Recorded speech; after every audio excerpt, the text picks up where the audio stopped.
This is Takeover Radio 103.2. It's National Mental Health Awareness Week this week, running from the 18th till the 24th of May. And of course, at the moment with the COVID-19 crisis, mental health is a hot topic. And on the line now, I should have leading psychotherapist Mark Newey, who's on a mission to transform the nation's mental health and support those suffering with stress. Mark, can you tell us more about your mission?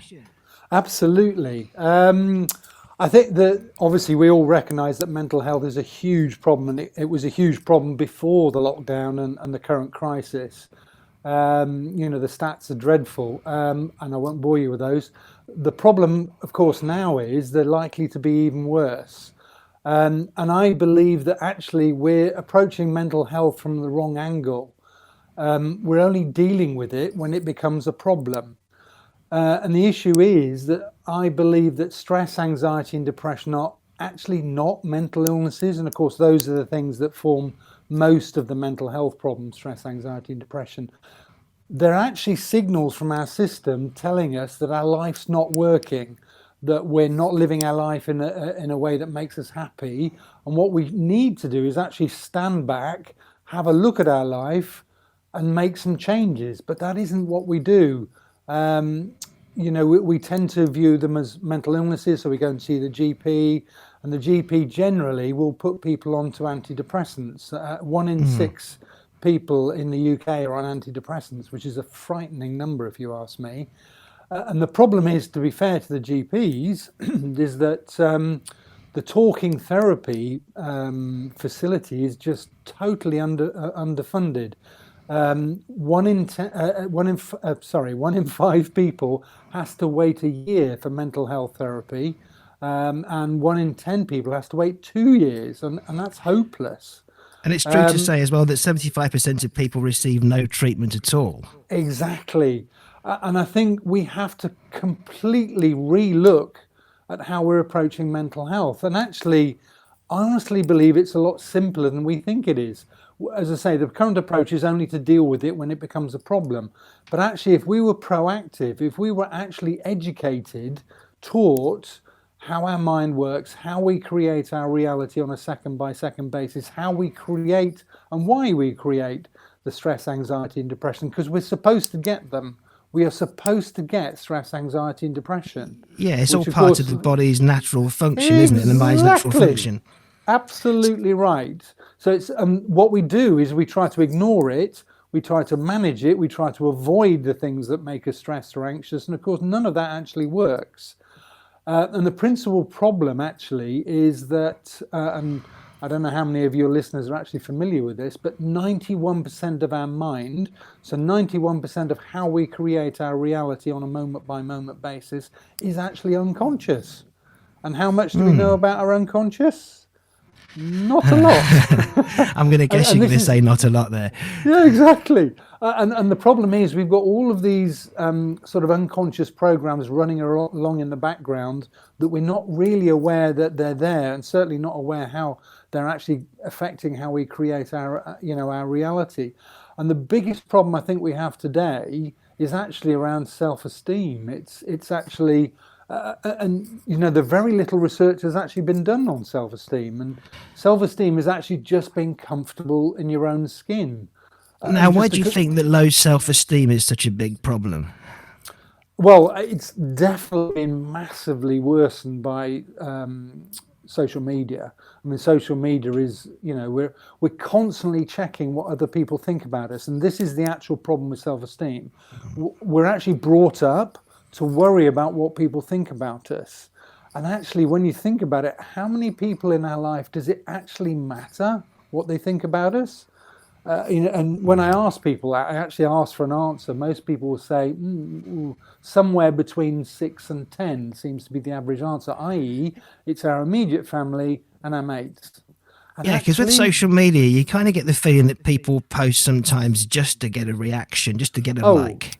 Absolutely. And of course, what we're doing with social media, I'm even guilty of doing it myself, and I know this stuff.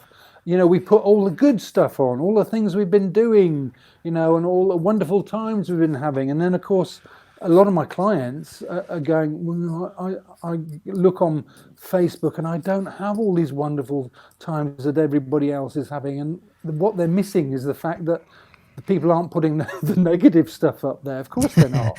And it amplifies. So if you're constantly checking how other people are doing, you're comparing yourself with other people. And if you're doing that, then you're looking for reassurance. Well, it's the last thing you're going to get. Now, this is bad in normal times, right? But what about now in this period of time when we're all like locked down and, you know, we can't see our friends and we can't get those coping mechanisms going that we usually can of going out and meeting people? Exactly. And actually, you know, people are always asking me, what's your advice around mental health? What do I do, you know, if I can't go and see a therapist, for example? And the answer is just talk about it. You know, we have this massive stigma. And we're not alone, the UK is not alone. We have a massive stigma around mental health. And yet, 1 in 6 people in any 1 week are struggling with stress, anxiety and depression. 1 in 6. And that's, wow. If I'm honest, that's a government stat. And I think it underestimates it vastly. I was about to say, do you believe it? It's a government stat. Do you actually believe the stat? I'm afraid not. I'm not a born cynic, but on mental health, I'm afraid I am. You know, we all know somebody whose life is falling apart. Literally, we all do. It's more than 1 in 6. In fact, 1 in 6, by the way, people are on antidepressants. You know, that's a horrendous number. That's getting towards a state of being almost the usual thing, isn't it? 1 in 6. It is, and one of the worries, and that's not having a go at the GPs, by the way. I mean, they do an incredible job, GPs by and large. The staggering thing is that 13% of 13, that is, by the way, 13% of the NHS budget goes on mental health, and yet 90% of doctors' visits, GPs' visits, are stress related. And there's just a complete lack of funding when it comes to mental health, which again, I think is why mental wellness education is actually us understanding how we're creating the problems and doing something about it. And part of that, by the way, is talking to people. So, you know, and it's always worthwhile choosing somebody you trust, obviously. Somebody who's not going to judge you. Somebody's not, you know, a really good mate is not going to judge you. Now, the problem with mates is, the temptation is for the mate to give advice. And actually, that's a mistake, because we all do stress, anxiety and depression differently. And it's very difficult to put yourself in somebody else's shoes that's really struggling. You know, and there are some people that, you know, the natural reaction to some degree, if you haven't experienced stress, anxiety and depression, is, well, just pull yourself together. Well, if and that's they could, the worst thing to say. It's dire. And if they could, they would. But the problem is that most of the mental health problems, the stress, anxiety and depression problems, are actually unconscious. They're not conscious, which is why actively trying to pull yourself together is very difficult. What we need to do is understand what's going on. And actually, just by talking to a mate, you know, for 40 minutes, a decent amount of time, and just being allowed to sort of ramble in many ways and just express what's going on, the best thing the mate can do is just listen. Not give advice, just listen. And be there for them, and be empathetic, be kind. And by the way, that's one of the wonderful things that has come out of this crisis. You know, there are surveys now that we are much more looking after people. We're connecting with people, albeit probably via Zoom and so on, but we are looking out for people. You know, the number of volunteers is staggering, and the number of projects that you can volunteer for. You know, Essex, where I live, has a massive coronavirus support group, massive group, and these are people that are doing the shopping. Our village has one. You know, this is all natural to who we are, but I believe this is actually something that's faded away over the last 20 odd years, and certainly over the last 10 years, that sense of community. And, you know, we need people. We need to be able to talk to people. We need to be there for people. We need to be helping, be kind. So I really hope this is one of the positive effects that comes out of the crisis, because it will make a massive difference to mental health. Now, there's a certain onus as well about helping yourself in a situation like this. Maybe you haven't got the support network, you can't find someone to listen to, or even if you can still help yourself. And you can help with people helping themselves, right, Mark? Yes, absolutely. And that principally is what the mental wellness education is about. And so for this week, for National Mental Health Awareness Week, I've actually launched a 12-week program online, and it's completely free. So anybody is very welcome to pile straight in. So it's for the next 12 weeks, and each week there'll be a video which will do some teaching, and then there'll be workbooks so that somebody, that goes on can actually make the learning relevant to their own situation. Some of them will have audio guidebooks and so on, and there are also facilities up there already to help you. So there are guided meditation sessions, that are just 5 or 10 minute sessions that will actually help lift people if they just listen to them. So the first week is just an introduction. The second week, which I think for most people is very important, is actually all about anxiety. So it's about understanding anxiety and what to do with it, because like we said earlier, we're supposed to get it. So there's a little sort of self-reflection guide, I suppose, for about 5 minutes, and the idea is that you do that every day whilst you've got well, actually, to be honest, it's the sort of thing that's really worthwhile doing every day, just sitting in a chair, taking time out. It sounds so simple, and it's terribly easy to go, oh, that's just ridiculous, that won't make any difference.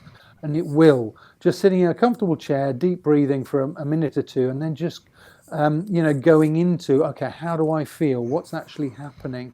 And because at the end of the day, we have to accept the anxiety, because it's there and it should be there. And by accepting it, listening to it, then we can go out into our lives and make some changes so the anxiety is doing what it was supposed to in the first place.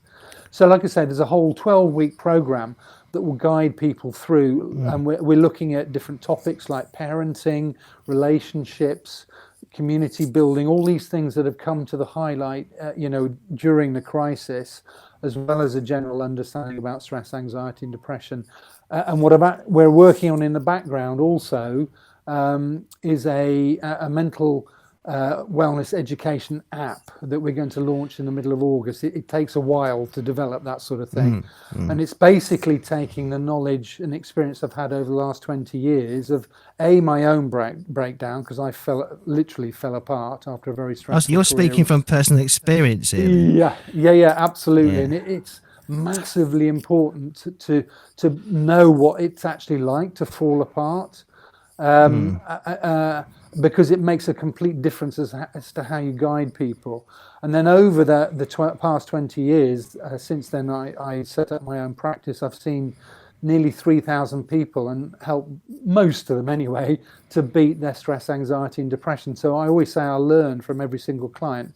So the mental wellness app and the 12-week program that's there in the meantime is very practical stuff. It's very practical stuff that we can actually do day by day, and I think that is what we need. If anyone wants to take part in this, then what can they do? Yeah, where do they find the webinars? My website is heducate.me. So heducate.me, and they will find straight access on the homepage direct to that. It's all free. And it will help people, and I honestly believe after 12 weeks that somebody will be in a completely different position to where their life is. And then after, if they wanted to go on to the mental wellness app, which is literally 20-30 minutes of content a day for about 3 months, that actually is enough to completely transform somebody's life. And I know that's an outrageous claim, but that's what I've been doing for 20 years. So we're just taking the knowledge and adapting it to to an app platform. So, Mark, just before we finish, do you have a message for any people listening to the show right now who could be suffering from mental health issues and anxiety? Yeah, twofold. One, really important, you're not alone. The temptation is to think, nobody else is struggling. Even if we read it in the papers, we still don't believe it. There are so many people that are struggling even before the crisis, let alone now. So you're not alone. It is not weird, to be struggling with stress, anxiety and depression. And it's okay, this expression, it's okay to not be okay. In fact, it's very normal. So that's number one. And then number two, the immediate thing I think is reach out to somebody you trust and just open up, admit that you're struggling like hell, and just talk through it. And you'll be surprised, you'll be really surprised what a big difference that will actually make, is just offloading a bit. Mark, thank you so much for speaking to us today, and I wish you a happy health. Thank you very much, and stay well and Brilliant. stay safe. Absolute pleasure. Take care.